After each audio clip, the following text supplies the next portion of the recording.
আসসালামু আলাইকুম, কেমন আছেন সবাই? আশা করি ভালো আছেন। আসলে দুঃখের বিষয় কিভাবে বলবো, আসলে ভাষাই খুঁজে পাচ্ছি না। উনি হচ্ছেন পাইলট ওসিম জাওয়াদ। তিনি কিছুদিন আগে বিমান অ্যাক্সিডেন্ট হয়ে মৃত্যুবরণ করেন। তো আসলে দুঃখজনক বিষয়। উনি বাংলাদেশের একজন গৌরব এবং তিনি আমাদের গর্ব। তিনি একজন স্টুডেন্ট ছিলেন, মেধাবী স্টুডেন্ট ছিলেন। তার ছোটবেলা থেকেই স্বপ্ন ছিল সে বিমানের পাইলট হবে। অবশেষে হয়েও ছিল বিমানের পাইলট, কিন্তু বিমান ট্রেনিং কালে তিনি দুর্ঘটনাবশত বিমান অ্যাক্সিডেন্ট হয়ে নদীতে পতিত হন। যদিও তিনি প্যারাশুটের মাধ্যমে ইজেকশন করে নদীতে ঝাঁপ দেওয়ার পরেও তার জীবন রক্ষা পেল না।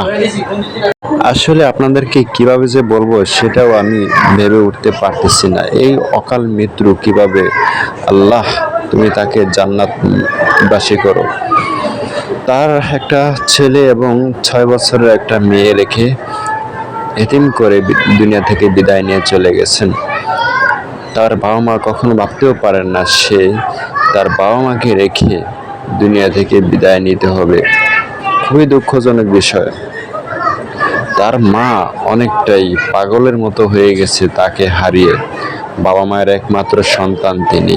আসলে কিভাবে যে তাদের শোক নিবারণ হবে আসলে বুঝতে পারতেছি না। আল্লাহ পাক তাদেরকে যেন শোক নিবারণ করার তৌফিক দান করে। আমিন। আসসালামু আলাইকুম।